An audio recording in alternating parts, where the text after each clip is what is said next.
Bonjour chers amis, dans cette vidéo nous allons faire le thème astral de Valérie Pécresse. On va essayer de voir s'il y a des répétitions d'aspects de sa révolution solaire à son thème natal. Et enfin on va regarder si la nouvelle lune du mois d'avril lui a été favorable ou pas, pour qu'elle puisse accéder au second tour.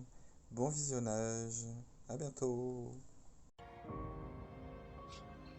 Alors, là, nous allons tirer le portrait de Valérie Pécresse, le portrait astrologique de Valérie, donc qui est Cancer, ascendant Bélier, avec la Lune en Balance. Donc, des signes cardinaux, hein, parce que on sait que le Bélier, le Cancer, la Balance et le Capricorne sont des signes cardinaux. Alors, Valérie Pécresse, elle a le Soleil et Mercure en Cancer en maison 4. Donc, le Soleil et Mercure en Cancer en maison 4, qui sont plus ou moins bien aspectés. J'ai dit plus ou moins bien parce qu'il y a beaucoup de rouge quand même, et, et du bleu aussi. Alors, ouais, le rouge avec Saturne qui est maître du milieu du ciel. Donc, le milieu du ciel, c'est la carrière, le succès. Très compliqué. Il a des points communs avec Yannick Jadot quand même, hein, c'est impressionnant. Très impressionnant. Alors, le Soleil et Mercure en Cancer en maison 4. L'esprit de famille est très développé, rend aussi casanier et très attaché à son foyer et à ses enfants. Les mauvais aspects peuvent entraîner de lourdes obligations familiales. Donc, effectivement, il y a des mauvais aspects.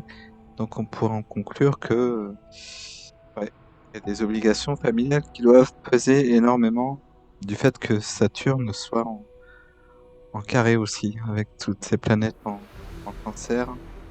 Et la Lune, qui est maîtresse également de ces planètes en Cancer, elle est en carré aussi, donc c'est pas évident du tout.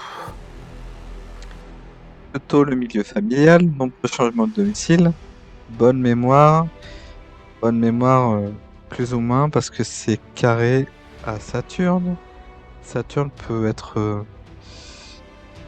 un élément inhibant,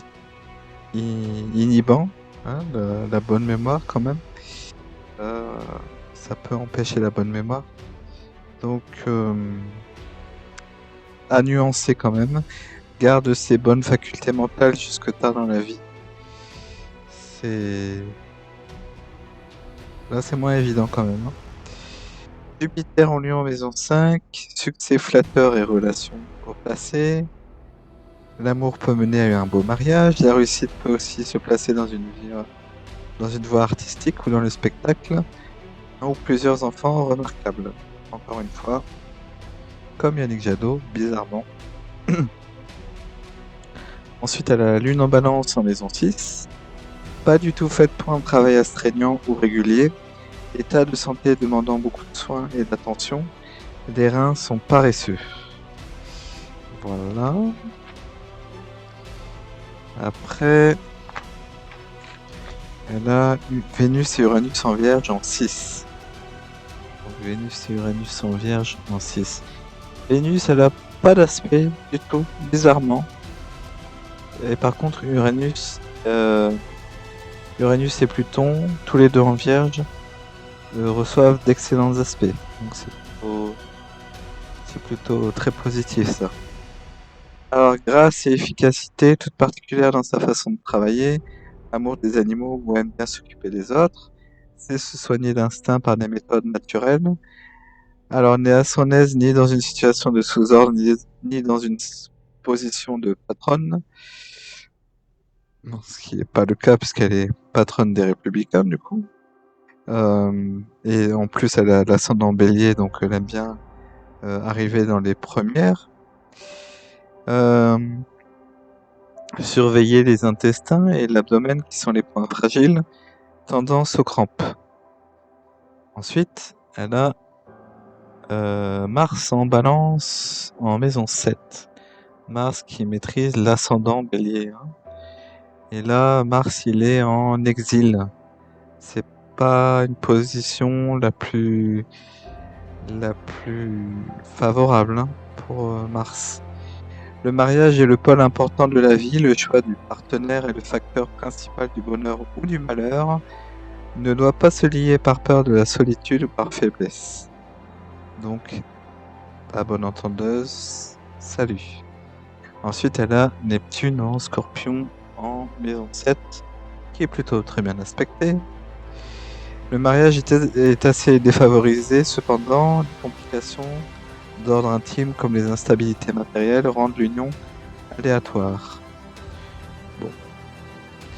Après, elle a Saturne en Bélier en maison 12. Ici. Saturne en Bélier. Lutte précoce et beaucoup d'obstacles dans la première partie de la vie. Danger de maladie ou de blessure à la tête.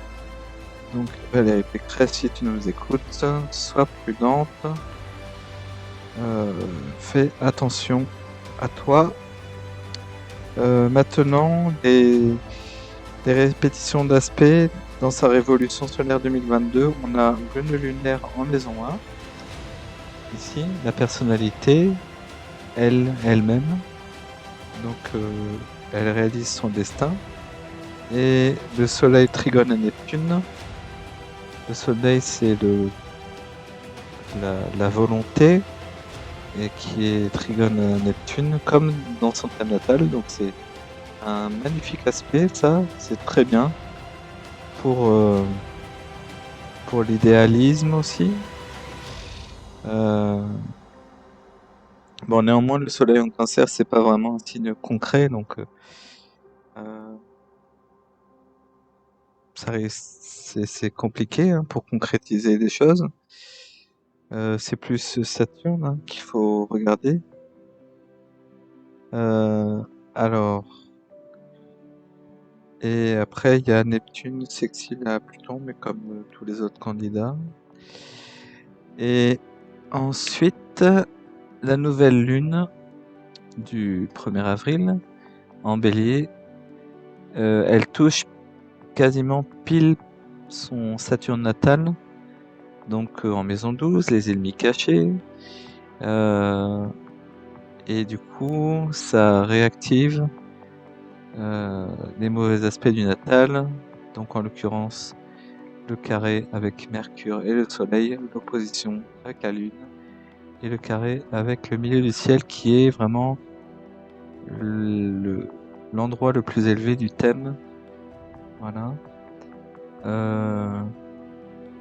Donc là, du coup, elle a eu le Soleil, la Lune et Mercure. Le Soleil, la vitalité, la Lune, les émotions, et Mercure, l'intelligence, sur Saturne natal. Tout ça en carré à son Mercure natal et carré à son milieu du ciel. Donc très peu de probabilité d'accéder au second tour là.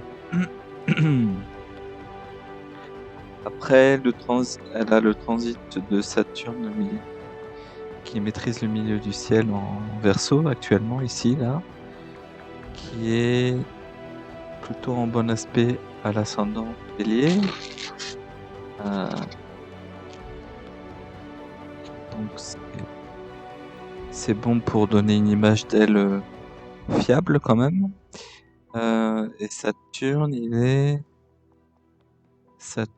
est en bon aspect avec son Mars natal. Donc Mars, ça représente des ennemis déclarés, hein, attention, les associations, les ennemis aussi. Donc il est en bon aspect à Mars, donc la combativité, mais en mauvais aspect à Neptune, l'idéalisme. Donc j'ai du mal à la voir au second tour aussi.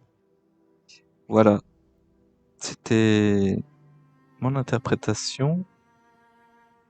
du thème de Valérie Pécresse et ses possibilités pour 2022.